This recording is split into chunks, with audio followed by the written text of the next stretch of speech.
Hello there. Hey, I'm Jacob. And I'm Evan. All topics presented in this podcast are highly likely to contain spoilers. We tell you this as a courtesy to you, the listener, so that we may not ruin any movies or shows for you. Thank you for listening. This has been your spoiler warning. Welcome to YourInDepth. Today we're going to be talking about Star Wars: The Clone Wars, Season 1. We're going to go with episodes 15 and 16. Just a couple of quick announcements, just kind of things I want to mention. Actually, I'll get to those, but Evan, you have anything to say? How you been? Anything new in your life? Your I'm your cat's single. still alive and well nourished and cared for? Well, let's go with alive. Oh, well, okay. Yeah. All right. She's a I little feel like safer. alive is a Yeah.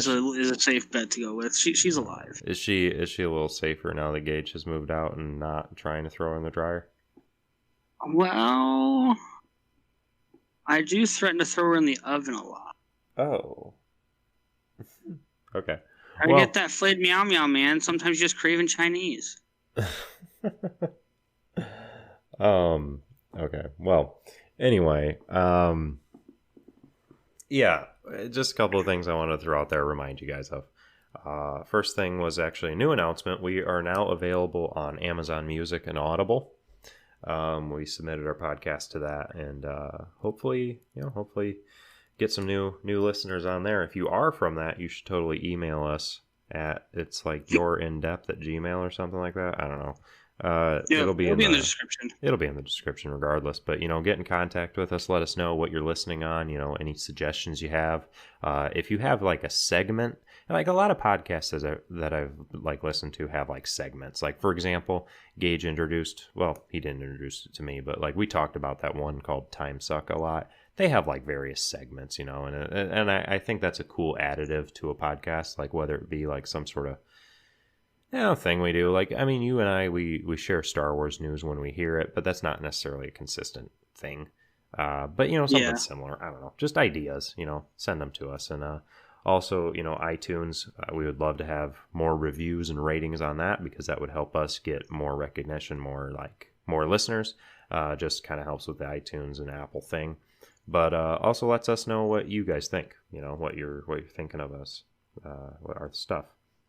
And with that, when we reach 100, what happens, Evan? Once we reach 100 reviews / comments, ratings, we are going to be setting up a live stream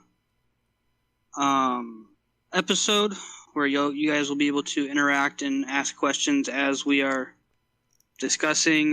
We can answer those right on the spot, and if we don't know the answer to any of your questions, we will get back to you.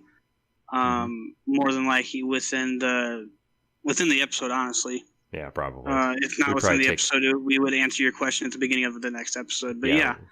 100 reviews, we would do a live stream, and that's all on you guys. That's we really can't do anything to make that happen. Yep, we're putting except it right for on you guys. Lower the amount of reviews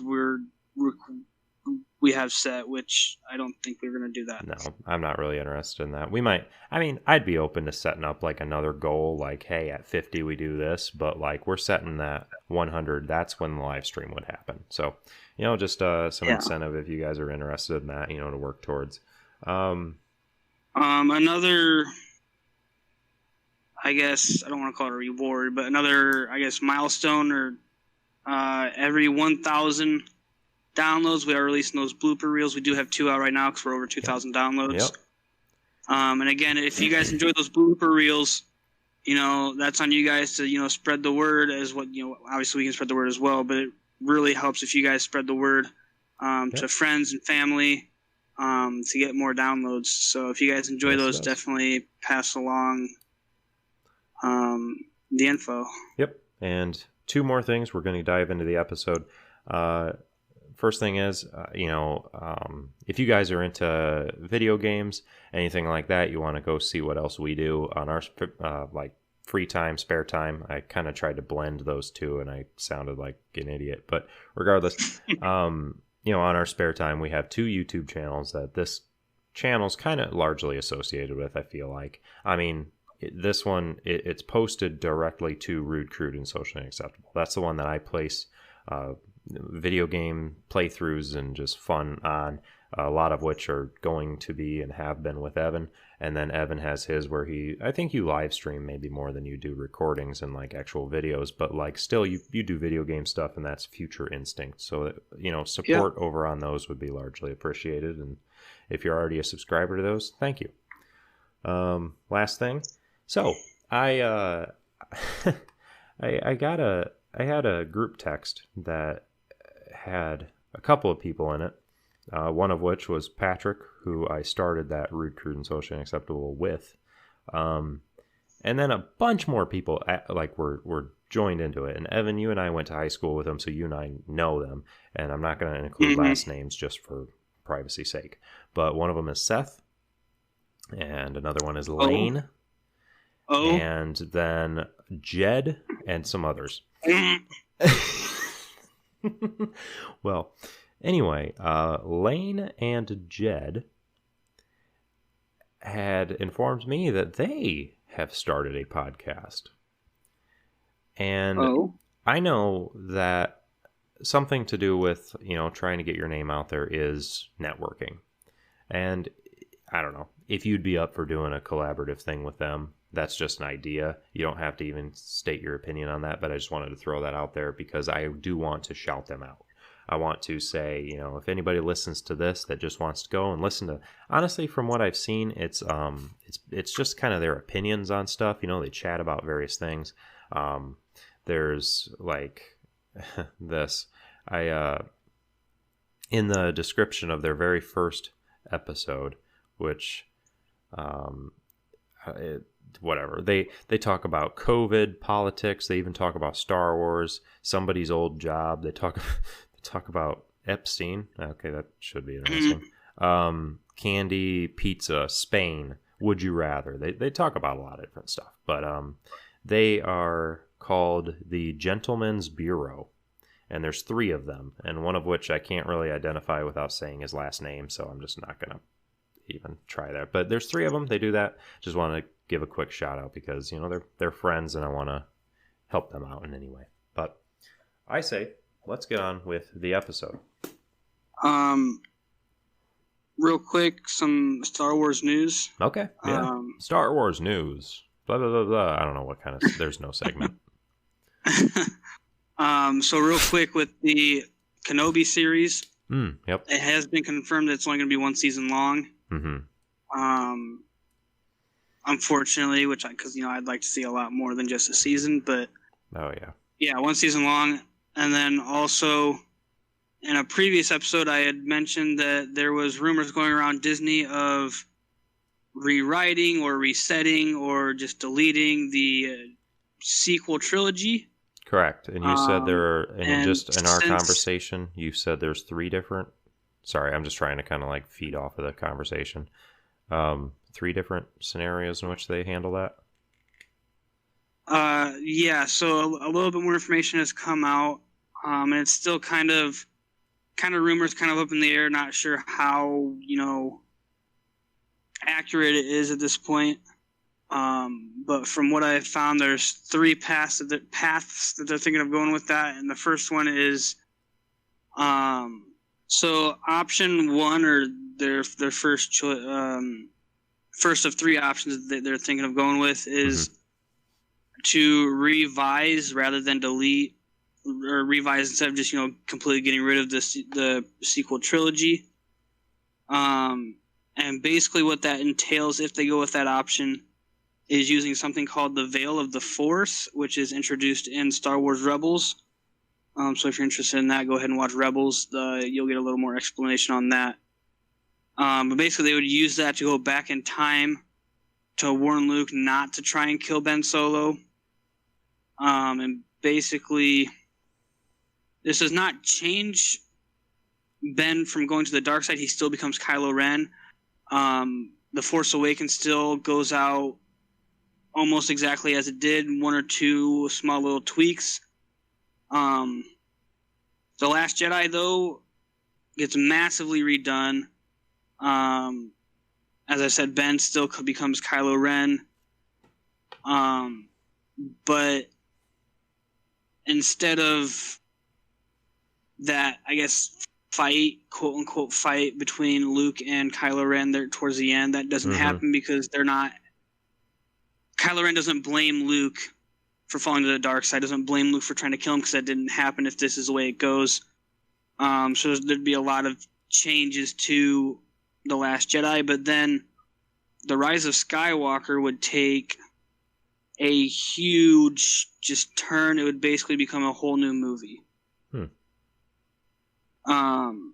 And if they went that way, basically what happened is, spoiler alert, Leia would still die when she dies, but Luke would still be alive to help train Rey and still be alive there towards the end of the movie and all that. Option 2 would be just to erase the sequel trilogy completely and make a Luke Skywalker movie, as long as Mark Hamill would be willing, because they have said if they went this route, there's no way they would recast Luke. If Mark Hamill would not do it, there would just not be a Luke Skywalker movie. And this one, they would use the Veil of the Force again to go back and kill Palpatine when he enters the Veil at the end of Return of the Jedi, erasing everything that comes afterwards. Obviously we don't see him enter the Veil in Return of the Jedi because the Veil of the Force is still a fairly new concept in all of Star Wars. This Luke Skywalker movie, if this were to happen, would take place 10 years after Return of the Jedi in the timeline of The Mandalorian. So some of those events would kind of be happening at the same time. I would say probably with future seasons of The Mandalorian. And then the last option is labeled Return of the Lucas, which basically they would just say, hey, just ignore the sequel trilogy. We have these 3 other movies that are going to become the new canon sequel trilogy directed by George Lucas. We're sorry. But they said the only way they would go with this option is if option 2 did not happen. So if Mark Hamill, if Mark Hamill was like, yeah, I'm not going to do another Star Wars movie, then they would go with option 3. Yeah. And so what that sounds like is basically they're leaning towards 2. Like they kind of want probably to do the maybe the Luke movie. Yeah, from what it sounds like, they're more likely to lean towards 2. Okay. But like 3 is their backup, and number 1's just kind of like, I mean, maybe. At least that's my interpretation. I don't know. Who knows? Yeah, that sounds about right. Yeah. I guess the thing with options 1 and 2, if either of those were to happen, is basically the sequel trilogy. With the second option, the sequel trilogy would just completely be like a different timeline. It's not canon. It's part of the whole Legends thing that Disney originally did with a lot of Star Wars content. Is basically what happened there. And then with option 1, with some of those tweaks and then the major changes in episode 8, I guess the original episode 8 and original episode 9 would be like alternate timeline Legends stuff. But yeah, that's the most current updates on that. Okay. With potentially resetting the sequel trilogy, or getting rid of them. That's the most updated we have on that. And again, that is still just kind of rumor, hearsay, maybe some ideas getting thrown around within Disney. There's nothing concrete saying that. There's nothing saying that is what they're doing. Yeah. As of now. Okay. So. Well. Okay. You want to get into episode 15? Yeah. So season 1, episode 15. Yep. It is titled. Go ahead. Trespass. Yes. And the summary says, while investigating the disappearance of a clone security force, Anakin and Obi-Wan get involved in a conflict between the furry territorial inhabitants of a desolate ice world and the greedy representatives of a nearby moon. So that's the summary of what's going to be going on in this episode. There is a quote. And then, yeah, the quote for the episode, which is a rather short one compared to a lot of the quotes in other episodes, which granted they're only like maybe 10 or 11 words in it anyways, but this one's only 3.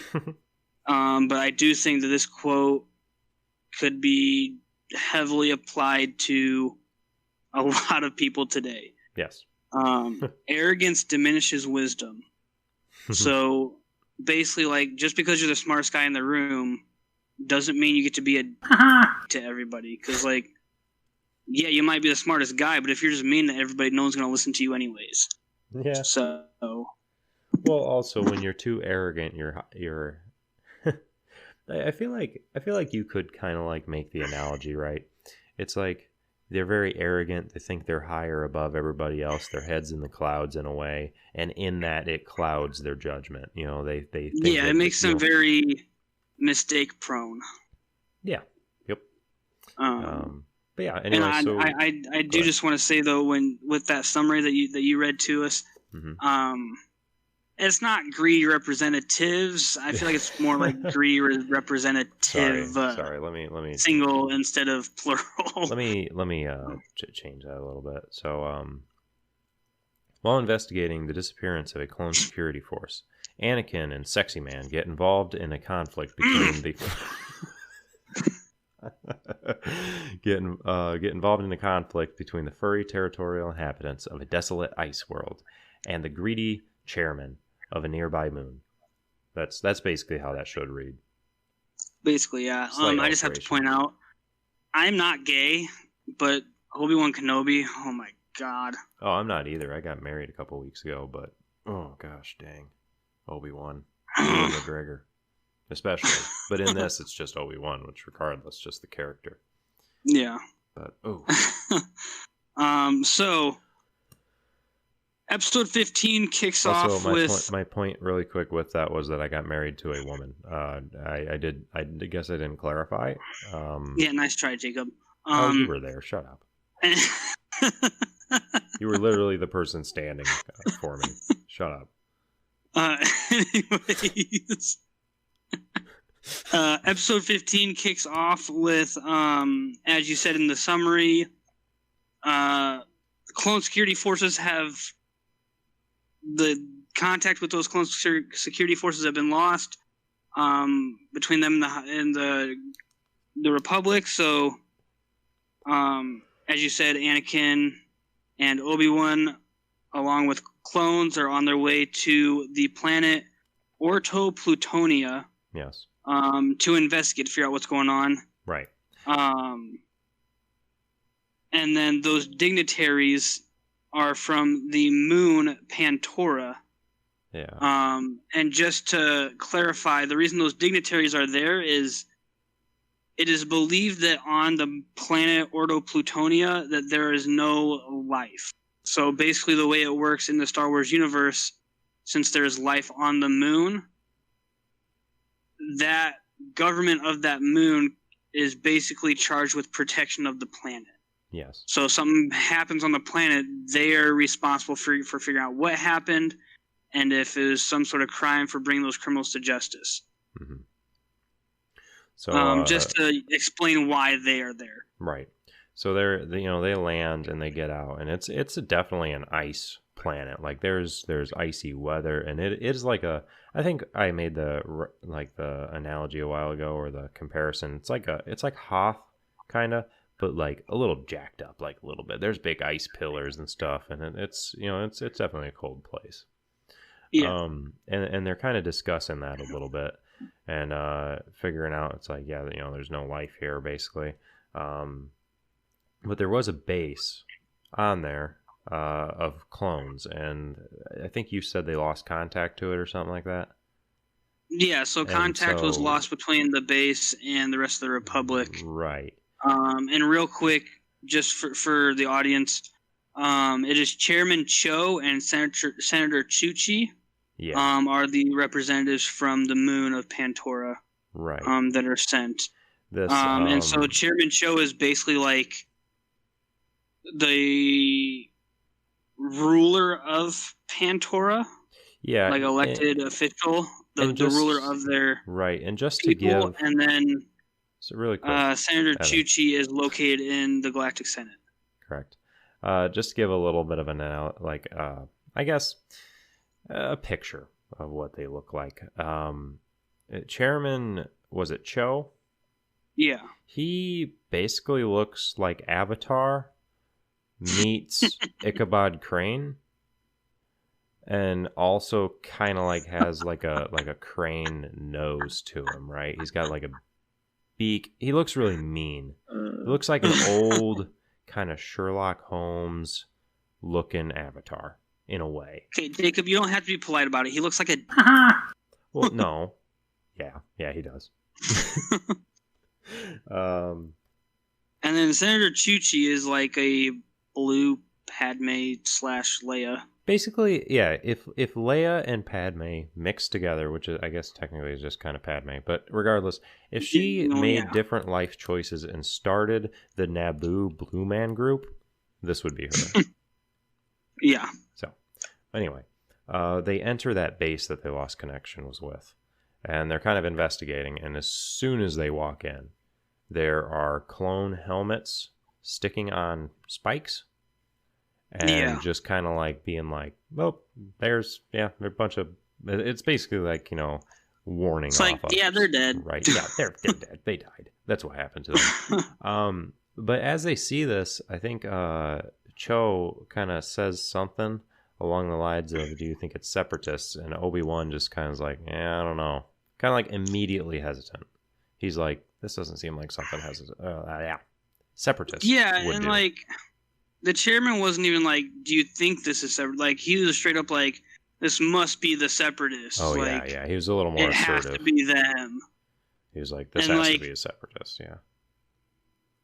He's just like, I don't know if he's just trying to, like, show off his authority, or he's just trying to be the guy in charge, or what his goal at this point is. Yeah. But, like, the way he talks to everyone throughout the episode is just, like, he thinks he's better than everyone. Because, like, even right before they enter the base, like, Obi-Wan points out to him, like, hey, the two of you should wait here until we can secure the area. And he's just like, no, this is our planet. We have authority here. I'll go where I want. Yeah. Like, and that's really not paraphrasing. Like, he was that assertive and jerk.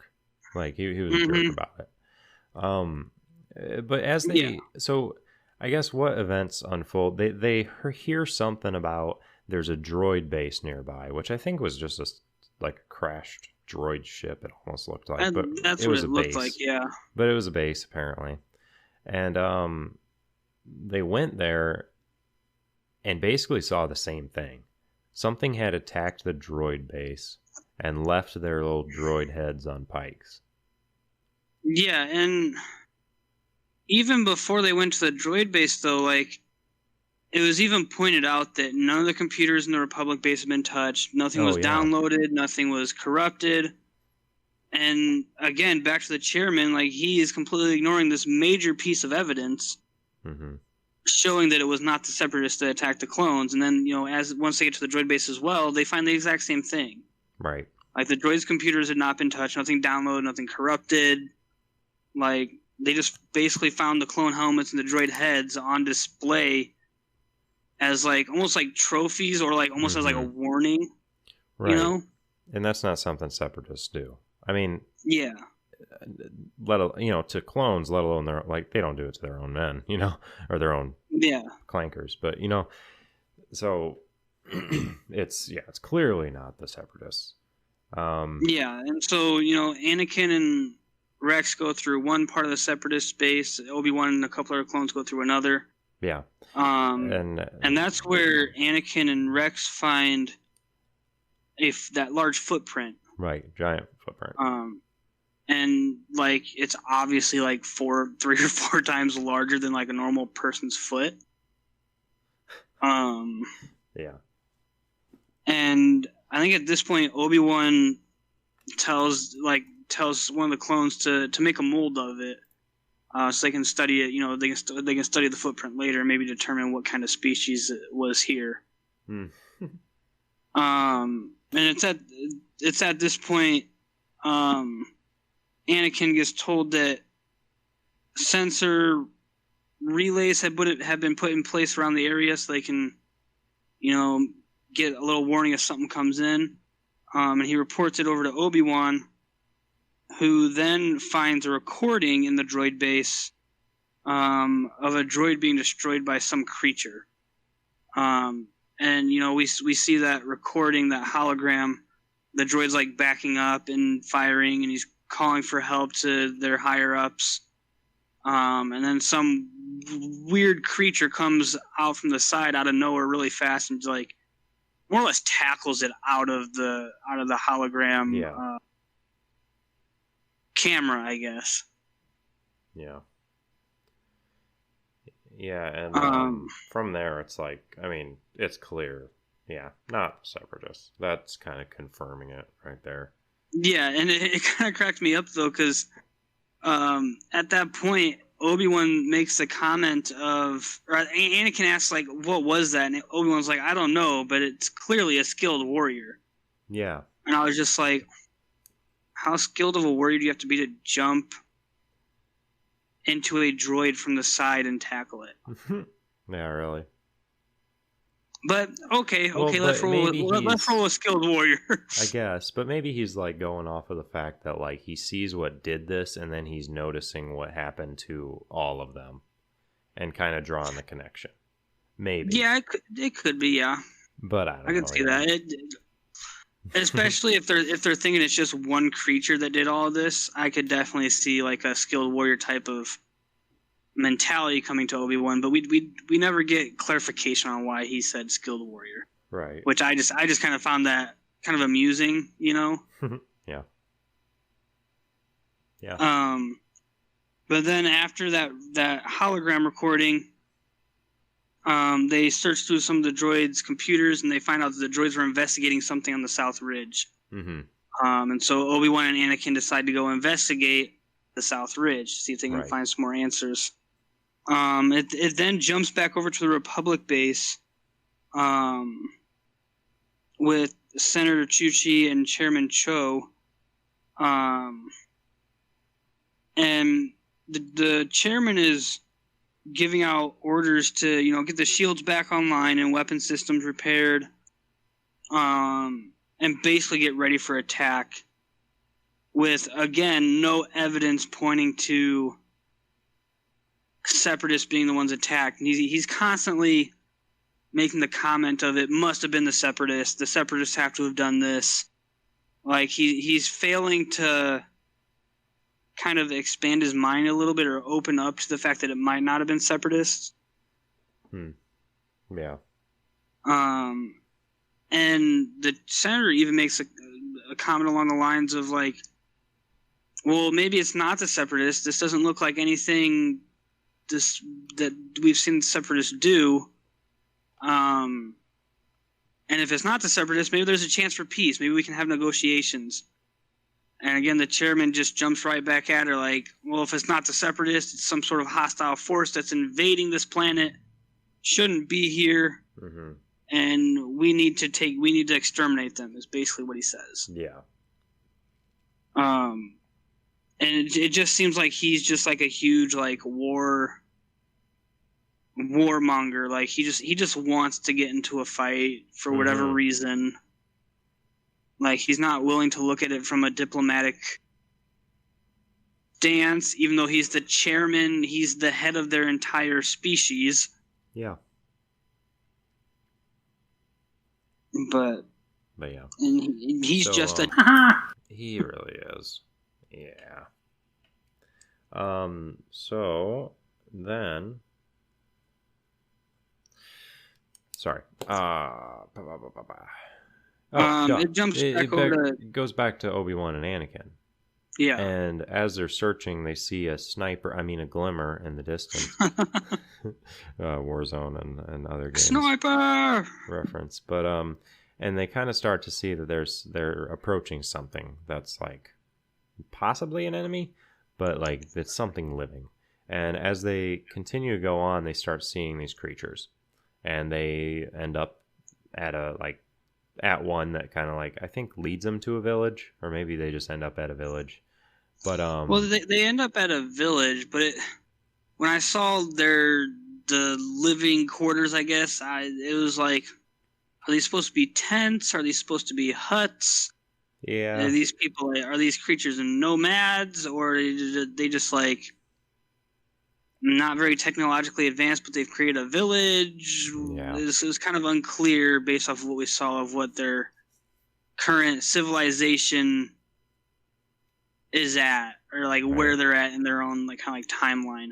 Which I like how as they're there and they start like interacting with them, Obi-Wan immediately is like, Anakin, don't do what you usually do. Be quiet. Be quiet this time. He's Yeah. like, they're only curious. He's like basically like, don't be mean. Well, and they get brought to like the village chieftain, mm-hmm. and like obviously they don't understand what he's saying, but it almost looks like the chieftain is like mad at them. It does. And seem Anakin like just makes the sarcastic remark of like, well, say something. Like expecting Obi-Wan to just pull something out of his ass, you know, like yeah. You know, and they move into the tent, and Obi-Wan is trying to communicate with them, but it doesn't really work that well. Right. And I think the chieftain shows him basically a drawing of a droid. Right. Like a droid shooting. But then Anakin sees another like similar, wouldn't call it a piece of paper, but almost palette, like or like a palette with chalk or like coal or something. Yeah. And he basically draws like a smaller figure and a bigger figure, like shaking hands. Yeah, like basically showing being, them that they're here in peace. Yeah, exactly. And then after that, I think it is that the creature gives Obi-Wan a hug. Mm-hmm. And I just wrote next to that. Wish I could do that. And as they go to leave, I think it is. At some point, it seems like there's a storm coming. I think that it's kind of brewing up. Yeah, it kind of looks like the wind's picking up a lot more. There's a lot of snow up in the air. Yeah. Like it's obvious that weather conditions are worsening. Right, and I don't know why I included that, but there is a thing. My next note though is I researched it because I remember there is a Jedi that is one of these creatures. Mm-hmm. And I looked him up, and it's what was his name? It's Fal Mudama. Yeah, I don't think that Jedi is actually canon a Jedi. And he's not, and that's what I was about to say. It's like because I had that thought, and I remember, I thought it was for a while. Like I had a little action figure of him. So I researched into it, and in Legend there is a Jedi named that. Yeah, because you see, I'm pretty sure it's that exact Jedi that you're talking about. You see him in the 2003 Clone Wars movie. Right, and he's in that movie. He did end up getting killed by Grievous, but he was in that. But that just kind of made me. I was like, oh yeah, I remember that now. But recognized it, just brought it up. But yeah, that's Legend, so that's not even really relevant. Yeah. But yeah. So Anakin and Obi-Wan returned to the Republic base and informed the chairman and the senator of what they found out. Mm-hmm. And they basically get into an argument of whether the Talls, which is the name of these this race, these creatures, mm-hmm. Of whether the Talls are allowed to be there, and basically like whether they're intelligent enough to be considered like whether they're actually like intelligent enough to be able to inhabit and basically have control of the system, like be independent of the people of Pantora. Yeah. And basically, you know, everybody besides the chairman are like, yeah, they seem to be intelligent according to this document that we have for the Republic. They have every legal right to be here. You don't actually have control of this planet, blah, blah, blah, blah, blah. Right. And the chairman's just like, no, this is our land. We're not leaving it while they are here. We're gonna we're gonna kill them. Yeah. Basically claiming like they're trespassing on the planet. And Obi-Wan kind of comes back with telling him that they're not advanced enough to even be able to invade on the planet. They have to have been here this whole time. Mm-hmm. And you guys just didn't know about it. Yeah. Because as we see, you know, the Tall are using sticks as sharpened sticks as spears and riding what looks like their version of wolves. Yeah. And so clearly they don't have space travel. Right. Yeah, they're natives to that planet. Like, there's no way that they got there from another one. Yeah. Yeah. And the Jedi explained to them that the droids actually attacked the Tall, and the Republic outpost got caught in the crossfire. Right. And basically that's what happened to the clones. They got caught in the crossfire of the droids and the Tall. Right. And so basically Obi-Wan and Anakin had set up a meeting between the Tall and the chairman and senator. Right. And so C-3PO was their translator. Yeah, and so they go to leave. The chairman and senator, some clones, and the Jedi and the droids all go to the meat place. But when they arrive, the chairman starts telling Captain Rex to set his troopers up on different ridges and whatnot so they can ambush the Tall when they arrive. And as we see, the Tall are already there. The chairman's been, I guess, effectively outwitted at this point. Yeah. And so, the clones stand down, and the Jedi, the representatives, and the droids all go into a cave. I assumed it was a cave to basically have their meeting with the Tall chieftain. Mm-hmm. And the chairman basically tells the chieftain through C-3PO that the chieftain and them are invading on their land and they need to leave. Yeah, and it pretty well just ends with, well, war it is. Yeah, and the chieftain, though, is multiple times says he would just like them to leave in peace. He doesn't want war. He would just like them to leave. The Tall have obviously been here for a long time. This is their home. Yeah. They don't want any trouble. No. Yeah.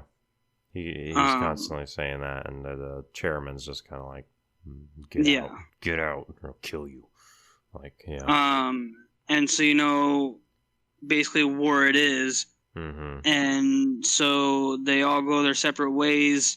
But then the chairman tells a group of the clones along with Rex to mount their speeder bikes, how they're getting around, because the storm is too fierce at this point for the gunships. Mm-hmm. And as they're taking off on their bikes, we see Anakin and Obi-Wan talking to the senator, telling her that what the chairman is doing is illegal. Mm-hmm. This is obviously the Tall status is in question of whether they're intelligent life. This requires a vote from the Senate. And what the chairman is doing is illegal. And at this point, we really see the senator. She really doesn't have, I guess, a backbone, I guess, at this point, or she's kind of scared to speak out against the chairman, just because we can obviously tell that she's a lot younger. Yeah. I mean, she's pretty well kind of seeming like Ahsoka's age. Yeah, and Obi-Wan kind of offers her, you could request for the Jedi Council to step in. Yeah. and basically ensure the peace. And so, you know, they go to send a transmission. It then jumps over to the chairman with the clones on their bikes, riding to engage the Tall. But whereas the chairman wants to fight them, the clones are solely there to protect the chairman. Yeah. Like, the clones are not there to to engage in fighting unless it is in the chairman's defense. If the chairman's life is in threat, then they will fight back. But the chairman basically lead the clones right into an ambush. You know, the Tall are popping out of the snow, knocking clones off their bikes, charging at them on their like wolf-like creatures and taking down their different speeders. And I have to say, Rex in this next few scenes is pretty badass, just dropping them left and right. Yeah. But it quickly turns, and the chairman and his forces get surrounded by the Tall. We see one of the chairman's personal bodyguards go down. We are seeing clones going down fairly quickly, and it almost seems like the Tall are just kind of like playing with them at this point, kind of like you know, circling and throwing spears in. Yeah.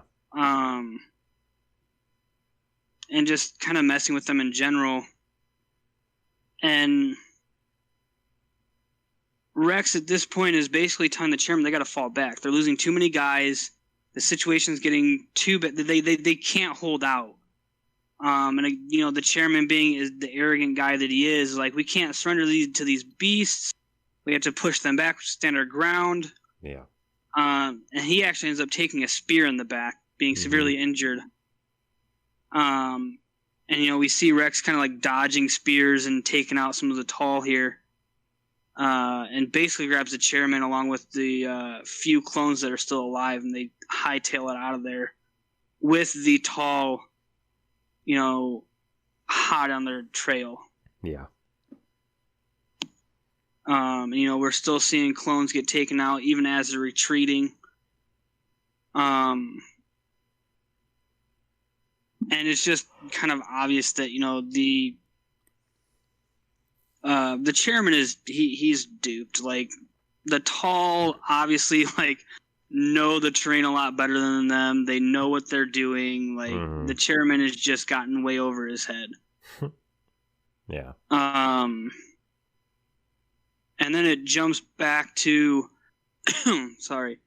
It jumps back to Obi-Wan and Anakin and the senator. And she is actually talking with a basically like, I guess, the Pantoran equivalent of the U.S.'s Senate, right? Or like our House of Representatives. Right. And basically she's told them what is going on. And the leader of their Senate is telling her that she has authority to basically tell the chairman to go F off. Like, he's out of line. Yeah. He's not in charge anymore. The senator is in charge. I think this kind of rattles her a little bit, though, because, like, as I said, like, she is fairly young. Yeah. I think it kind of just, she seems a little surprised when she hears the news or is told that she has authority there. Like, she wasn't expecting it, I guess. Right. But then it's, you know, they're able to take off in the gunships now, and so we see 5 or 6 gunships take off to try and, you know, get over to the clones and the chairman before they're all killed. Yeah. And we are, at this point, you know, we're just seeing clones get killed left and right here, like getting knocked off their bikes and just getting obliterated, really. Yeah. But the senator, she's trying to, you know, basically get Obi-Wan to negotiate for her. Because she's told by the council to, you know, negotiate a peace between the Pantorans and the Tall. Right, and she's just kind of like, hey, help me out. Can you do this? And Obi-Wan's just like, hey, no, these are your people. you have to represent them. Like, I can't do it for Yeah. you. And so she kind of has to. Yeah. And at this point, you know, we see Rex with 3 other clones left. The chairman is severely injured. Yeah. The Tall are, it literally looks like the Tall are coming with like hundreds of them at these 4 clones. You know, the clones are shooting, setting up a perimeter, you know, basically fighting for their lives. And, you know, at this point, we see the gunships land between the clones and the Tall. Mm-hmm. And obviously, you know, more clones come out. The Jedi come out with Senator Chuchi. And the chairman tries to still maintain his authority and basically tells her to kill these savages. Yeah, he's like, avenge me by killing all these savages kind of thing. And she's like, basically the council has demoted you, man. They've overruled, like, you're out. Yeah. And he dies. Yeah, and he ends up dying right there. And Senator Chuchi at this point, when she goes to negotiate with the Tall, Yeah. So earlier in the episode, the chairman says that he's willing to die for his people. Right. And I think she really makes a solid, I don't want to say argument, but like a solid point. And like, I'm not willing to die for my people. I'm willing to live for my people. Yeah. And basically asking this chieftain, or I guess basically like their king, almost like, are you willing to do the same?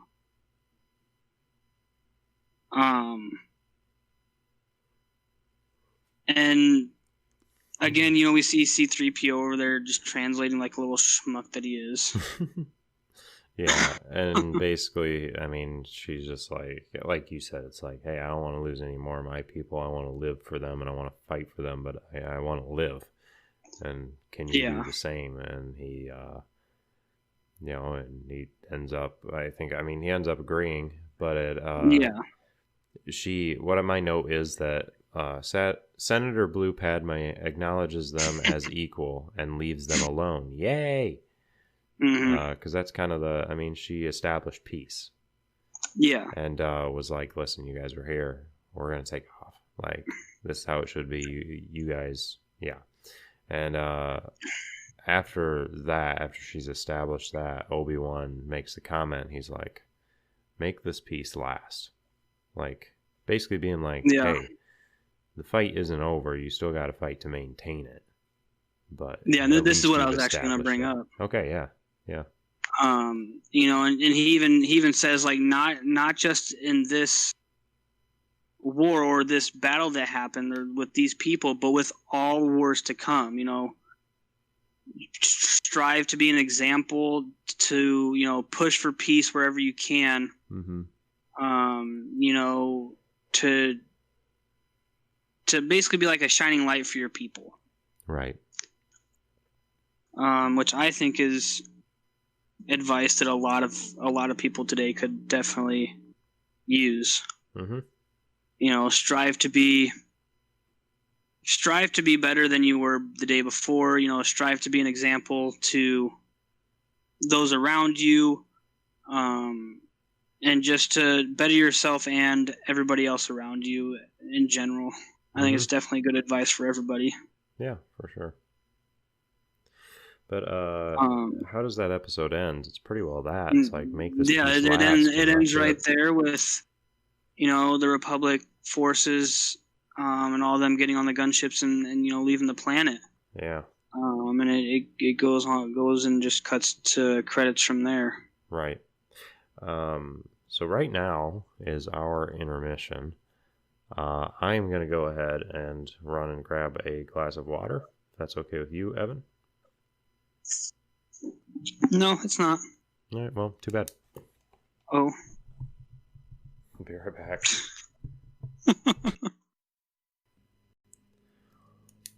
All right, well, I guess on with episode 16, right? Title is The Hidden Enemy. And the quick summary that this one gives says, Anakin and Obi-Wan discover evidence of a traitor amongst their ranks while attempting to lead Republic forces to liberate the planet of Christophsis from a separatist siege. And then the quote for this episode is, "Truth enlightens the mind, but won't always bring happiness to your heart." No.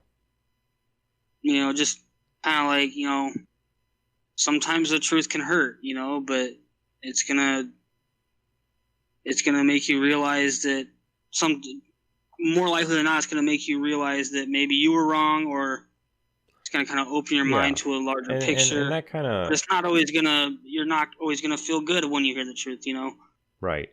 And there's a song I've been listening to lately that just reminded me of, because the song's just kind of talking about, I think, relatively going through kind of a rough time, but just, and it's more of a spiritual song, but it's like being like, remind me you're here. But the thing is in what it's saying that reminded me of is that it says, and I won't ask for reason because reason won't wipe away tears. It's basically meaning, you could find all the truth that, you're searching for, but it's not going to bring back, it's not going to restore happiness. Like, you lose a loved one due to some crackhead dude that just murdered him. Yeah. Finding out his motives and finding out the truth as to what actually happens is not going to bring them back. It's not going to make you happy again. Or at least in that regard. I don't know. And obviously, that's not saying that the truth's never going to make you happy, because obviously, correct. Plenty of times the truth is going to make you happy. Oh, for sure. Like, if there's someone you've had a crush on your entire life, and you find out they like you back, you're probably going to be happy about that. Wait, did you and McGregor finally write us? No, he wrote me back off. Well, anyway. That was just something that it reminded me of. That's maybe not entirely applicable to this episode, like my reasoning, but that's what came to mind with that quote. My very first note doesn't even regard what happens in the episode, but it shows a pan over this whole entire thing. Now, Christophsis, that was in Battlefront 2, correct? The new one? Newer one? It was in one of the games. I'm almost certain that Christophsis has been used before. You're thinking of the Star Wars: The Clone Wars movie that starts out on Christophsis. I don't think so. Because I remember that's what you're thinking of. I remember there being like this city planet type thing. It was like a city, but like it's like you kind of had to sneak around it in Battlefront 2. Maybe I'm wrong, but I thought it was that one. Maybe it's not, but no. I don't know. But the one thing I wanted to point out with this episode specifically, is this is one of those episodes that's kind of out of place in the timeline. Because this episode takes place before the Star Wars Clone Wars movie. Okay. So this is the events that lead up to, in the Star Wars Clone Wars movie, how they only have artillery left. Yeah. If you remember back to the movie, how they only had like those 4 artillery batteries left. These are the events that lead up to that. Okay. And so when this episode is going on, Ahsoka is not Anakin's Padawan yet. Ahsoka has not. Really? Yeah, so in this episode, Ahsoka's not his Padawan. She has not. I don't even think she's classified as a Padawan yet. She's still just a youngling. So that is one thing that I wanted to point out. Okay, well, I'm glad you did. I didn't even know that. It's interesting. Yeah. But yeah, as we enter the show, the episode, it does a pan over of Christophsis, and then it goes into a building and shows some clones entering the room. And my very first note was the back of the clones' armor looks like Legos. But yeah. Well. Anyway, so they kind of are talking to Obi-Wan a bit and then going on. Yeah, so as you said, we see clones in some buildings, and what is going on here is, Anakin and Obi-Wan are setting up an ambush for a droid column that's supposed to be coming down this main road. And And, you know, we see them setting up turrets, and, you know, they've got their binoculars out, keeping an eye on the droids as they're approaching. Yeah. But then they see something really weird happen. There's something they didn't expect. The droids actually start to split into down 3 different roads. Yeah, and that's kind of like, wait, nope, we didn't account for that. And then, like, immediately, it's evident that they're doing that because they're onto them. They were able to figure it out. And so instead of the clones ambushing the droids ambush the clones. Right. So immediately there's just this fight. And I kind of find I always find it a little weird in these episodes when we see Obi-Wan and Anakin fighting together with clones, because Obi-Wan always has a little clones with him, but Anakin only has like a handful for whatever reason. He always only has like 5 or 6. And, you know, you would think since Anakin's in charge of the entire 501st, Obi-Wan's in charge of the entire 212th, why wouldn't Anakin have more clones with him? It always just kind of struck me as odd. Yeah, that's true. But as Anakin kind of realizes what's going on, just super quick, I love his entrance. He like, they shoot cables across the building, and they come in, and he, like, breaks through the window and just starts fighting. And, like, as they're fighting, there's this one point where, I'm trying to find it, a clone, maybe it's a little further along. But yeah, so Anakin, when they, like, zipline in, it's literally Anakin and 4 other clones. It's Anakin, Rex, and 3... or I guess 5 other clones. Anakin, Rex, and 4 kind of background clones.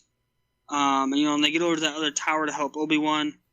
But it's evident that there's too many droids coming in. They're not going to be able to hold them off. And, you know, Anakin has called in a gunship to pick them all up.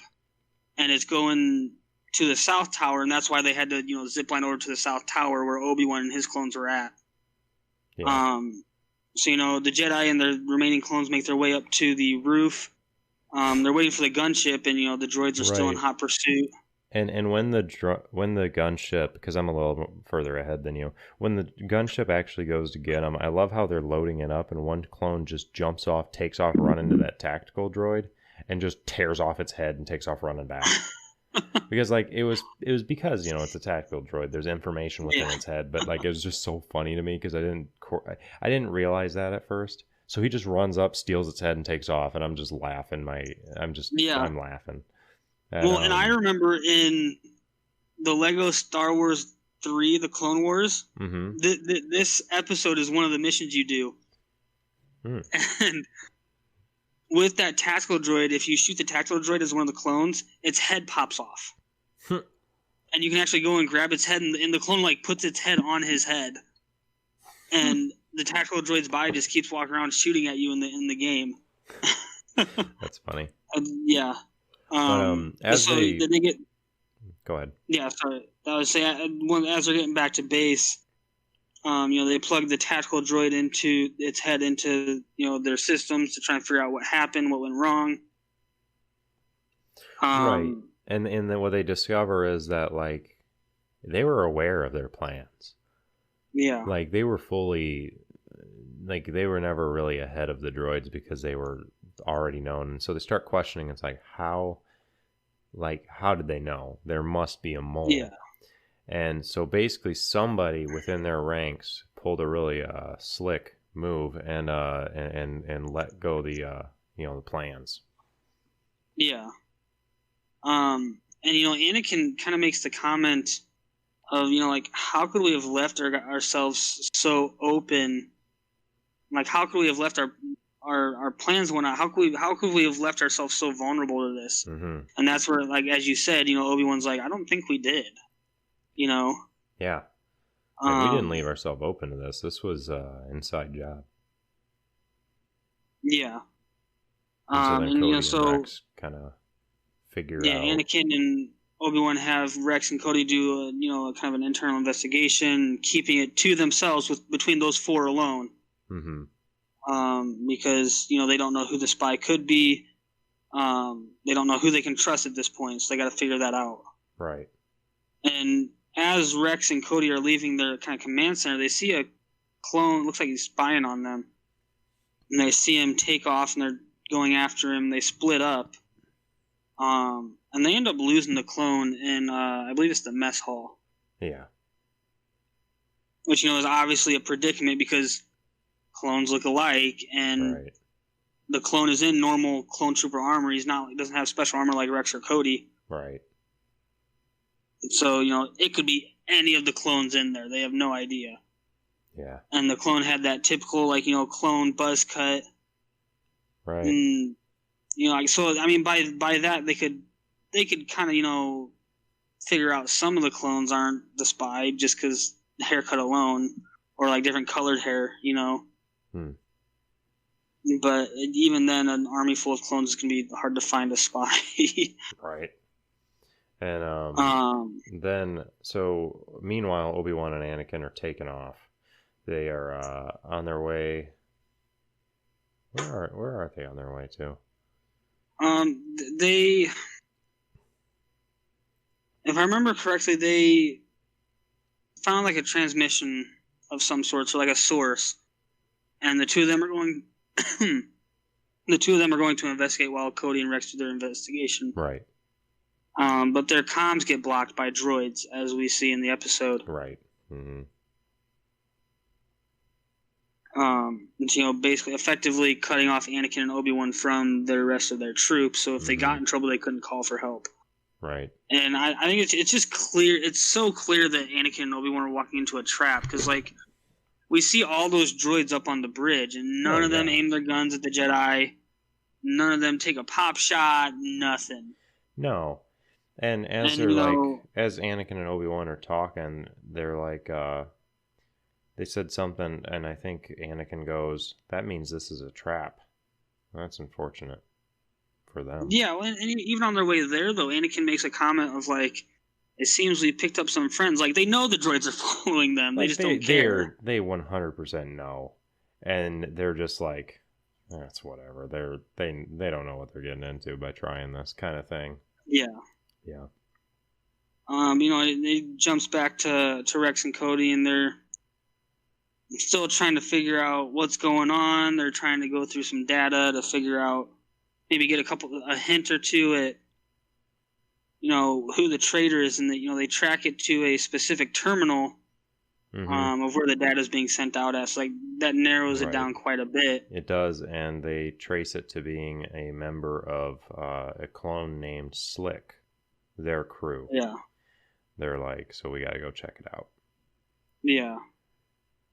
And, it jumps back to Obi-Wan and Anakin again. This one does a lot of jumping back and forth. It does. So I do apologize if it's kind of hard to follow along. Yeah.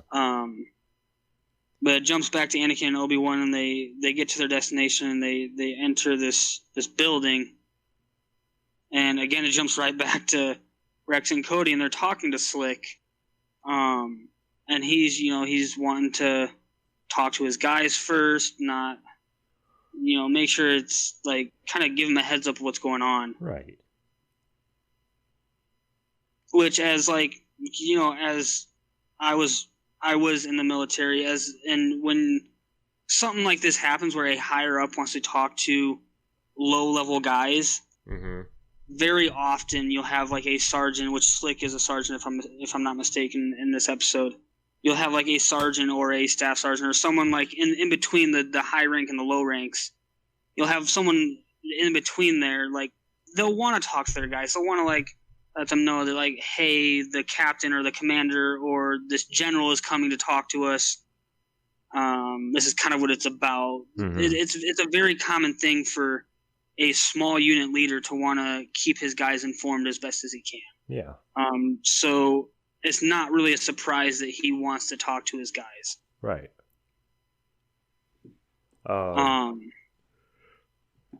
And Cody's that's not necessary. We're gonna do this right here. Your guys are tough, right? They can take it. And, he mentions they've got a turncoat in their midst, and just about all the clones kind of they get almost a reserved look on their face, they don't want to believe it, but if it's coming from their from a commander, it's got to be true, you know. Yeah. And Um, so they start like moving towards all the different members of Slick's crew and like his men, and then it cuts back to Obi-Wan and Anakin. Yeah, and you know we get introduced to Ventress again. Right. And I gotta say, yeah. Sorry, I gotta say, whenever we see Obi-Wan and Ventress exchanging dialogue, yeah, it's almost like they're flirting with each other. Kind of. Yeah. Whenever it happens, because like Obi-Wan says, and here I thought this mission would be unpleasant. Like, isn't that almost like a little flirtatious? Kind of. Ventress, the pleasures are all mine, my dear Obi-Wan. Like, they have like this weird, like almost flirty conversation going on whenever they talk. You're right. And my note, and once again, shout out to Marcel.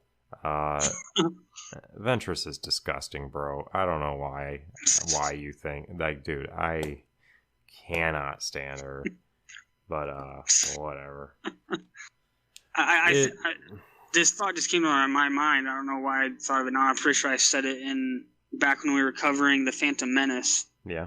And originally it wasn't supposed to be Darth Maul in the Phantom Menace. Yeah. It was supposed to be Ventress originally, as Emperor, or not Emperor Palpatine at the time, but Darth Sidious's apprentice was supposed to be Ventress, and not Darth Maul. Right. I don't know why that came to my mind right now, but.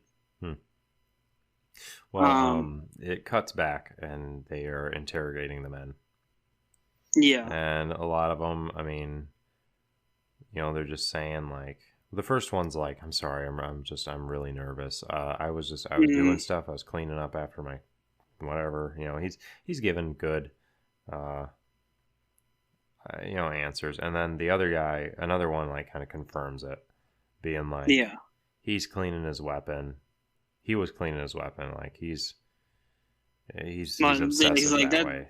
That's what he does after every single mission. First thing, doesn't do anything before that. You know, the clone shows Commander Cody his gun. Yeah, and it Commander is Cody's freshly like, clean. freshly scrubbed. Right. Clone kind of comments like, you know, and my rag's right over there in the corner, sir. And, you know, they turn to another clone, you know, asking what he was doing, if he was cleaning his weapon as well. Mm-hmm. And the clone was like, you know, no, me and this clone we went to the mess hall right away to grab some grub.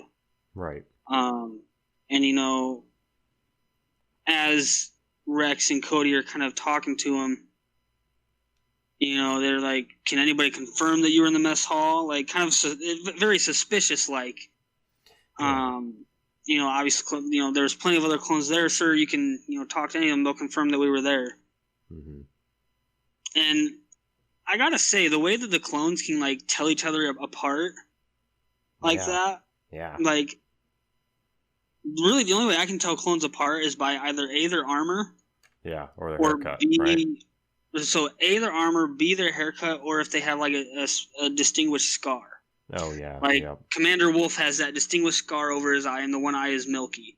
So and he's got different armor, you know, like, so it's obvious that that's who that is. Yeah. And, you know, Captain Rex has a very specific haircut, and his hair is like blonde too. And he's got that specific armor. Commander Cody's got what seems like a tattoo on the side of his face and that specific armor. Right. You know, but like your average everyday clone that has the same haircut, same exact armor, I don't know how they'd be able to tell each other apart. They all look the same. Yeah. But they continue on asking clones, and one of them finally is like, he's like, they were like, "What are you doing?" And he's like, "I was in the mess hall." And one of them's like, screams at him. He's like, "No, you weren't." And he kind of gets caught that he's kind of doing some shady stuff. But it cuts back to Anakin and Obi-Wan before they kind of figure out most of that. Yeah. real quick though, with the clone, that kind of like, he's like, no, you weren't, and then he kind of like realizes that he just blurted that out and kind of like goes back in reserve a little bit. Yeah. You know, like he's like, oh, I shouldn't have said that. Crap, I just ratted on my brother. Yeah. And you know, at that point, I think it was Rex says like, if you know something, tell us. Otherwise, like basically saying like, if you don't tell us, you're going to be in cooperation with.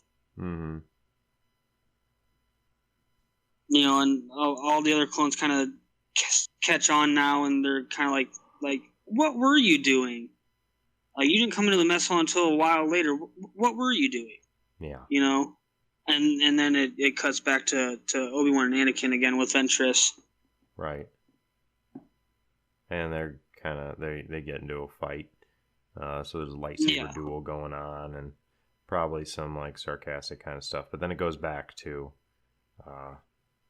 this guy, and he's explaining how he was hanging out in the South Hall. He didn't want anybody to see him string together this necklace of droid fingers. So kind of like as a trophy, you know. He's like, I didn't want anybody to see me like do this because it's severely frowned upon, and like they don't like that, you know, because it's kind of like, I don't know, immoral in a way. And it comes down to, I guess the best way to equate it to something is like in today's world, right? Right. When you're in the military, you're taught, or more like told, you know, that taking trophies is not allowed. It is considered a war crime. Mm-hmm. Like cutting off ears and stringing them together, or taking fingers, or even taking, like, if you find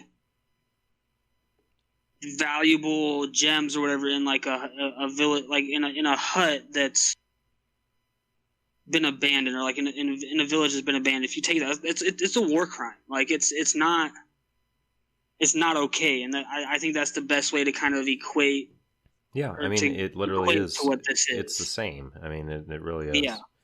And he explains. And what he's. Yeah. Yeah, what he says is like he felt like they like I just felt like they owed me, you know, like, and that was a very common excuse when the whole taking trophies thing became a war crime.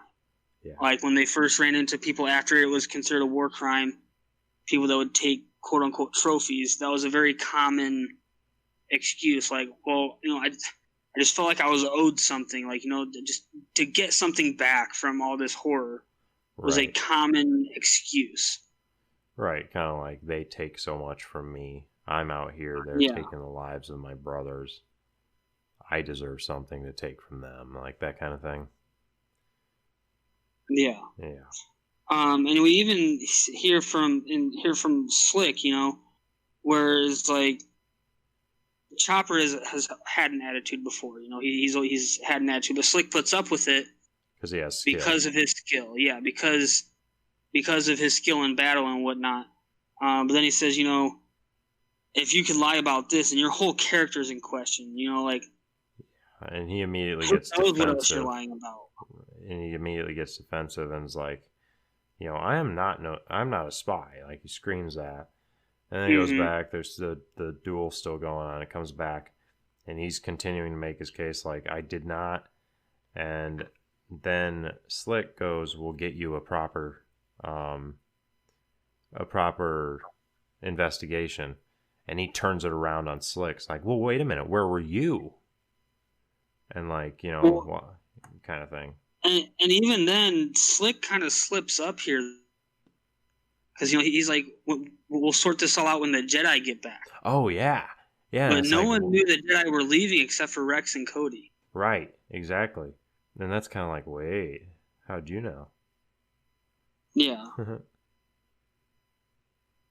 And as you said, you know, Chopper's like, well, where were you at? I saw you go towards the command center. Where were you at, sir? Yeah, and he's just like... that's when Cody catches on to, what did you mean you said when the Jedi get back? How did you know they were gone? Like, yeah, and he how kind do of you know that? No one knows that. right, and he's just like, I really wish you didn't notice that, sir, and then throws a punch Mhm. and takes off running. Yeah, and Rex and Cody go in pursuit, and it jumps right back over to the Jedi fighting Ventress. Right. And with this, it's obvious that Ventress is just like dragging them along. Like she's just luring them further and further into her trap. Oh yeah, like she's not truly fighting them. She's just kind of like fending them off and then running away to kind of get them to come towards her again. And she's yeah. Mm-hmm. And it jumps back to Rex and Cody, and Rex has like a little scanning device that he's picking something up over by the gunships, and they're assuming Slick's trying to get off of the base. Like he's been found out, he's got to get out of there. He's going for the gunships. Let's go get him. And they get over there, and they find that Slick has left his utility belt with explosives, and he's rigged their entire vehicle depot to explode. Right. And this was when I was saying, the events that lead up to the Clone Wars movie, right? Where and they only have the artillery left. This is what this is how they lose all of their vehicles. Yeah, and I remember, Slick. and even my last note, I was like, oh, this lines up perfectly. And I remember we had talked about it with Marcel, and I remember you saying that they're left with very little supplies because they had a traitor. And he basically just destroyed everything. And I'm seeing this now, and it's falling together. You're making the connections like, oh yeah, that does, wow, yeah, that matches up like perfectly. And I remember you saying stuff that I'm like correlating with this now, and it's like, oh yeah, the dots are being connected. Yeah, and after the explosions go off, Rex and Cody realize, like, he had this planned all along. Like he knew we would think he would go to the gunships. He knows the way we think. Like he's like 3 steps ahead of us. We got to figure something out to get ahead of him. Right, and like he's not trying to escape. He's got an end game here somewhere. Correct, and going back, so it does cut over back to the Ventress and Obi-Wan and Anakin fight scene, and even like throughout, just that flirty thing. Obi-Wan refers to her as my sweet. Yeah, it's kind of like this, it is kind of like this flirty thing, but at the same time, it's kind of like a sarcastic, like, oh, you're so pretty, kind of like, ugh, you're disgusting. Yeah. So it's like kind of this like sarcastic. It's like a flirtatious insult. Yes. Whereas, like, between Anakin and Ventress, it's just insults. But between Obi-Wan and Ventress, it's like a flirtatious insult. Right. Which, as I said before, it always kind of struck me as odd. But then again, I feel like that just goes with Obi-Wan's character so well. Yeah. For whatever reason, I don't know why in my mind that just fits his character so well, but in my mind it does. It's just like, that's definitely like an Obi-Wan thing to do. Right. But, and so Obi-Wan and Anakin are their duel is like taking a stall. Mm-hmm. And Obi-Wan says, like, give it up, Ventress, and she's like, well, of course. And they kind of walk up to her as she's sitting on the ground, and she ignites her lightsabers into the ground, and they fall into her trap. Right, and that's when he calls her my sweet, when he's like looking up at her. And then they jump up and chase her out the window, and she lands on one of those spider droids. Or actually, no, that's not a spider droid. What was that? That was a walker of some sort. I honestly, I don't know the name of what that droid is. Okay. I don't know what it's called. I do know that if you look closely in Episode 3 in Revenge of the Sith, when you see Jedi Master Ki-Adi-Mundi, you actually see those in the background as it's kind of like. So if you look on the right hand side of the screen when it kind of comes down to showing him with his clones making their push on Megiddo, you'll see those 3-legged walkers on the right side of like the platform that they're all on. Yeah. Anyway, and she just kind of was like, "You've been betrayed," kind of thing, and like, Yeah, I don't know, and but Anakin and Obi-Wan at this point, I guess they realize, like,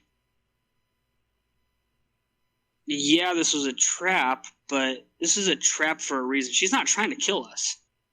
She's right, trying to distract us while her spy does his thing over at our base. We got to get back there now. right, And she's just like, it's already too late. My spy has already done his thing. right, You played right into my hand. right, and it cuts back and forth a little bit more, and like, yeah, so they do a bit of fighting while she's on that droid. They cut off the legs of it, and it just starts falling back. They fight as it's Yeah. falling. And I remember this moment right here where I'm watching where they jump onto those like speeders that all the droids are on. And when Obi-Wan jumps onto one of them, a little scream is let out by one of the droids, and it is the funniest thing I have heard in a while. Yeah. But then it jumps back to Rex and Cody again, and all the clones throughout the base are running around trying to put the fires out from the explosions. Right. And Rex and Cody take off towards the command center. It quickly jumps right back to Obi-Wan and Anakin and Ventress. This is where the whole leg cutting thing happens. Yeah.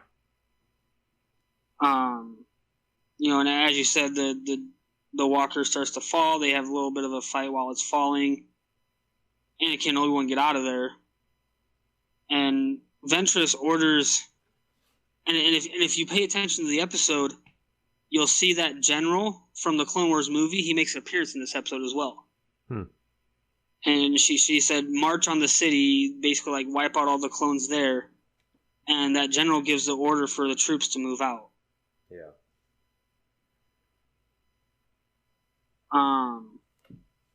And this is when we see Ventress. Oh. And she's not even like. She doesn't even like say like, "Oh, assist General Lothsum or whatever his name is," and like defeat the Jedi. Like she's like, have him distract them for as long as he can, so I can finish my mission. And it's just like, okay, so what is her mission? Like, what is? He's just distracting them. He's not supposed to win. Like what? What's really going on here? Yeah. It jumps back to Rex and Cody in the command center. Right, they're searching for Slick, who is up in the vent. Yeah, you can kind of see him in the background. And at this point, I think Rex and Cody are kind of just like kind of like acting it out a little bit. Oh yeah, for Slick's benefit to try and to get him to make a mistake. Right, and they know for sure he's there. And so Cody leaves his gun on the table and just kind of turns his back on it, and just knowing that Slick's going to try to get it. Yeah. And as we see him go along, we see Slick move down. After Rex fake leaves, he like opens and closes the door to make it seem like he left. And then Slick goes up behind Cody with the gun. Cody acknowledges him, but also acknowledges that the gun that he left is empty. And then there's Rex right behind him. Yeah, Rex right behind him, and this is when they have a little bit of like a fist fight. And honestly, it kind of surprised me that Slick, kind of takes. I don't want to say takes him out, but like he holds his own pretty well against two very well known, very skilled clones. Yeah. And I think it's very important here to point out kind of Slick's mindset from what we've seen so far, and especially right here in the scene. And I guess in his mind, he's not a traitor. In his mind, he's fighting for the freedom of his clones. He sees all of his clones as slaves to the Republic. Like in his mind, the clones shouldn't be there to fight the Republic's battles. Like they should be free to make their own decisions, to live their life the way they want. And in his mind, he's kind of fighting for that. Right. And the fight, kind of a quick little brawl breaks out, and Rex and Cody, they subdue him pretty quickly. Yeah. But Fairly I quickly do they say get him. Slick gets in some pretty solid hits and some good moves as well. Yeah, and they finally knock him out, handcuff him, bring him out into the kind of hallway, and you see him, and they're talking to, it's Rex, Cody, and Slick being imprisoned, and then talking to Anakin and Obi-Wan, and then they have a couple other clones take him to lockup. Yeah. And right here you see, which really lines up with that Clone Wars movie. It's like, were you able to salvage anything from the weapons depot? And they say, no, he scorched quite a bit, but we did manage to save some heavy cannons, which that, you know, they were very limited, and what they did have was cannons, for sure. Yeah. And I remember that specifically because you're like, oh yeah, they only got that because, well, they had a traitor. Yeah, and again, going back to the mindset of Slick here, because again, this is another very, I think, a very key point, and not just Slick's mindset, but kind of in the mindset of all the clones. Yeah. Because Slick makes a comment of like, we do to Obi-Wan, like, we do your bidding, we serve at your whim. And he's like, I was fighting for the freedom of all clones. And Rex comments back, and all you had to do to get it was put the rest of us all at risk. And I think at this point, Slick's like, I love my brothers. You're too blind to see it. I was doing this for all the clones. Like, I was doing this to free us. Yeah. But Rex and Cody never once correct Slick in the fact that, the clones do the Jedi's bidding. The clones are at the Jedi's disposal. Yeah. They never argue that point. Right. Yeah. They never kind of are like, well, no, this is how because we're loyal to them because of this. Like, they're kind of like, I mean, yeah. Yeah. Well, they just kind of stick to the point of like, all you had to do is put all of your brothers at risk. Yeah. For you to get this one blow for all clones. All you had to do is put all of our lives at risk and even get some of your own brothers killed. But they never once stand up in defense of the Jedi. No. And I just think that's a very, very key thing to remember throughout this show and even into episode 3 of Revenge of the Sith. And some of the stuff that we learn in some comics and whatnot is a lot of clones are very indifferent about their Jedi generals. A lot of them are just like, okay, they're in charge, we'll do what they say. Mm-hmm. And there's still quite a few of them, even then, they kind of resent their Jedi general. They don't think they're properly trained to be in command. They don't think they have, the tactical know-how to be in command. Mm. Yeah. Let's see. Yeah. But that's, as soon as they're like, hey, the cannons were able to be salvaged, that's when episode ends. Yeah, so that's where the episode ends. And as I said, I would say it's probably a day or a couple of days. I would say a day at most. To when the Clone Wars movie picks up from this episode. Yeah. Yeah. Yeah. But that's kind of interesting. Finally seeing the episode that was building up to that movie. But I guess, do you have any closing comments, Evan?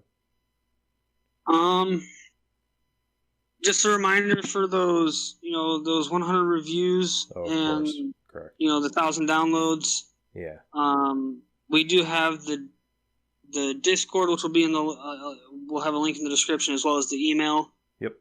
and I believe Twitter. Oh yeah, we got a Twitter as well. That's just YourInDepth. It's at YourInDepth Yeah. official. I'll We have maybe a try to Facebook include a thing. group as well. Yep, we've got a Facebook group, and yeah, I mean, just the main thing I would emphasize is those reviews. That would sincerely help us out a ton. So please go leave an Apple podcast review, and just kind of let know what you think. Give us, I mean, preferably 5 stars, but hey, if you don't like us, I guess be honest. But yeah, and again, any questions you guys have about anything we've gone over, or anything you would like us to go over Star Wars related? Yep. Please let us know. Correct. You can message us on Twitter or do that email option. Yeah, there's a multitude of different ways that you can you can get your questions to us, and we would be more than happy to answer them. And it would also just bring up more topics of discussion. Correct. As well. Yeah. Yep. But yeah, that's all I got. Yeah, and I don't really have anything else either. So all that I was going to say was, those reviews. Keep on sharing and listening. We love releasing those blooper reel. I always send I always save little like audio clips, and I just look forward to using them. So that's that's always fun to compile that. And just like I said, with those YouTube channels, if you want more entertainment, something to watch, something to kind of, I don't know, maybe it's not very entertaining, but it's fun for us, and if you're interested, go check those out. But other than that, have a next time we'll be hitting episodes 17 and 18, or 17 and 18, so keep an eye out for that next episode. And and if you want to watch those in advance, be on the same page as us. That's what we're going to be covering, is 17 and 18 of season 1 of the Clone Wars. Yep. So, with that, we'll catch you guys next time. Yep. Sounds good. Peace out. Peace. Deuces.